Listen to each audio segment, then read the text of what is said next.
श्री गणेश दत्त गुरुभ्यो नमः. चैतन्य शाश्वत शांतो व्योमातीत निरंजन बिंदुनाद कलातीत तस्मै श्री गुरुवे नमः.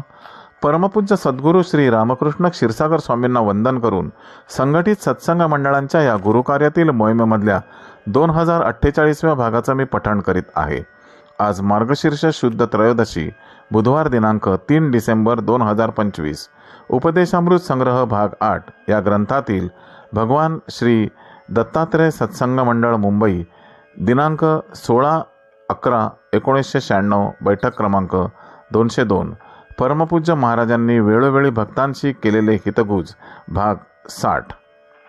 आजच्या या भागामध्ये परमपूज्य सद्गुरू आपल्या प्रासादिक वाणीतून भक्तांशी हितगुज साधताना पुढे म्हणतात, वेदोच्चार करण्यासाठी योग्य ब्राह्मण व्यक्ती लाभली नाही किंवा काही अचानक अडचणी आल्यास शास्त्र बाजूला ठेवून प्रसंगानुरूप निर्णय घ्यावेच लागतात व धर्मशास्त्राला मुरड घालावी लागते. व्रतवैकल्ये जरी करता नाही आली तरी चालतात, परंतु आपण आपले हिंदुत्व कधीही सोडायचे नाही हे तुम्ही सर्वांनी लक्षात ठेवा. धर्म सांभाळताना त्याचा मोठा बाऊही होणार नाही व त्याची कोणी चेष्टाही करणार नाही याची सर्वांनीच काळजी घेणे आवश्यक आहे. धर्म कसा आचरायचा हा प्रत्येकाचा खाजगी विषय आहे. त्यामध्ये इतरांनी हस्तक्षेप करू नये, तसेच अधिकाराशिवाय इतरांना मार्गदर्शनही करू नये.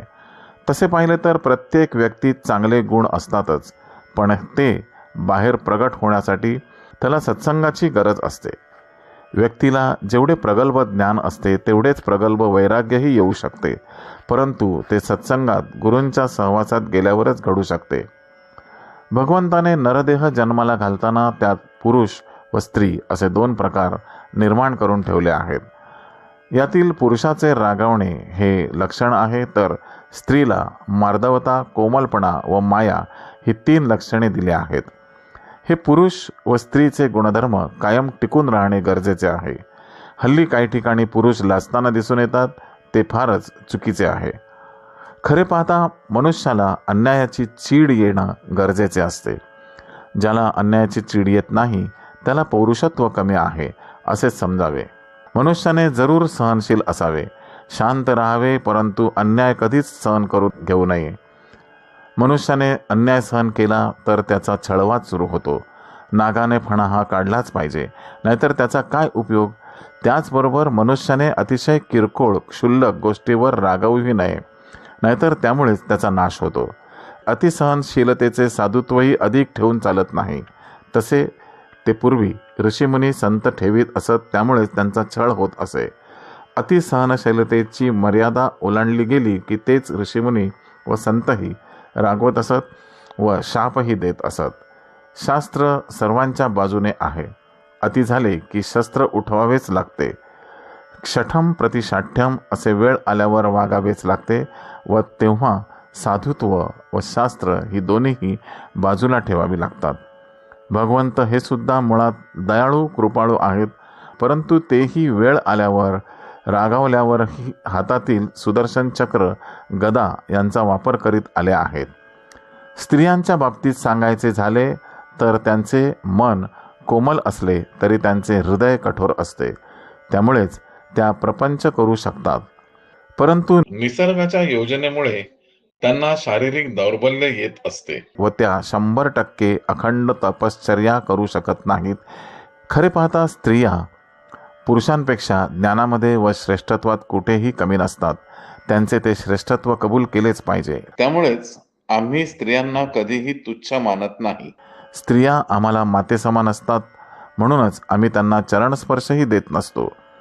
भगवान श्री दत्तात्रयांच्या जन्माची हकीकत आपल्या सर्वांना ठाऊकच आहे. 3 बालकांच्या रूपात त्यांनी प्रथम दर्शन अनुसयाला दिले व नंतर दर्शन श्री अत्रेय ऋषींना ते बाहेरून घरी आल्यावर दिले. असे सर्व असूनही स्त्रियांच्यामध्ये मत्सर हा एक विशेष दुर्गुण दिसून येतो. त्यामुळेच संसारात पतीपत्नींची भांडणे होताना दिसून येतात. निसर्गानेच ही रचना करून ठेवली आहे. अर्थात ही भांडणे एकदम पराकोटीला जाऊ नयेत याची काळजी दोघांनी घेणे आवश्यक असते. जीवनात संसारात वाद जरूर असावेत, परंतु वितंड वाद असू नयेत हे तुम्ही सर्वांनी लक्षात ठेवा. मनुष्याने लहरी कधीही असू नये. लहरी स्वभावामुळेच अनंत धोक्याला तोंड देण्याची पाळी त्याच्यावर व इतरांवरही येत असते. तसेच मनुष्याने संशयालाही थारा देऊ नये. संशय वाढायला मनुष्य स्वतःच कारणीभूत असतो. संशयाचे भूत एकदा मानेवर बसले की निराशा वाटेला येते व तो मनुष्य संशयाने वाया जातो. मनुष्याला यातूनच भ्रम होऊ लागतात व तो पुढे भ्रमिष्ठही होऊ शकतो. हे सर्व शरीराचे मनाचे दोष गुरु सहवासाने दूर होत असतात. भगवंताने या भूमीवर अनेक जीव जन्माला घातले आहेत, परंतु यातील फक्त नरदेहालाच मन दिले आहे. त्यामुळेच मनुष्य चांगले विचार मनात आणून ते आचरू शकतो. ज्ञानाचेही बाबतीत तेच आहे. मनुष्य देहाशिवाय ज्ञानही होऊ शकत नाही आणि ज्ञान नसेल तर वैराग्यही येऊ शकत नाही. हल्लीचे पुस्तकी ज्ञान हे पोटार्थीच असते, ते खरे ज्ञान नाही. त्यामुळेच ते पुस्तकी ज्ञान अखेरपर्यंत जीवनात साथ देऊ शकत नाही.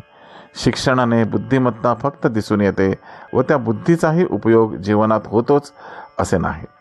आध्यात्मिक प्रगती ज्याला साधायची असेल त्याने वेदाध्ययन करावे. अर्थात वेदाध्ययन करण्याचा अधिकार शास्त्राप्रमाणे फक्त ब्राह्मणांनाच की जे सदाचरणी, निष्कलंक, ईश्वरी शक्तीवर श्रद्धा ठेवणारे व व्रतस्थ आहेत त्यांनाच आहे. याच व्यक्ती त्याचे पठण व मनन करून पुढील पिढ्यांना शिकवू शकतात. आजपर्यंत ही वेदवाणी पूर्वीच्या ऋषीमुनींनी ऐकूनच पुढील पिढ्यांपर्यंत पोचवली आहे. वेद अपौरुषेय आहेत, पण ऋषींची वाणी काही अपौरुषेय नाही. म्हणूनच वेदांचे अध्ययन हे मानाचे अध्ययन समजले जाते व ते अध्ययन करणारेच बुद्धिश्रेष्ठ समजले जातात. ज्यांना वेद उच्चारण करण्याचा अधिकार नसतो त्यांनी ब्राह्मण वर्गांनी केलेले वेदोच्चार अवश्य ऐकावेत. शास्त्राप्रमाणे जे वेदोच्चार ऐकतात त्यांचा उद्धारच होत असतो. वेद हे फक्त श्रवणच करायचे असतात, त्यांचा अर्थ कोणीही काढत बसू नये. श्री गुरुदेव दत्त. गुरुबंधू आणि भगिनींनो, आजचे हे पठण परमपूज्य सद्गुरूंच्या चरणी सादर अर्पण. या हितगुजाच्या पुढील भागासाठी पुन्हा भेटूया उद्या सकाळी 6 वाजता. श्री गुरुदेव दत्त.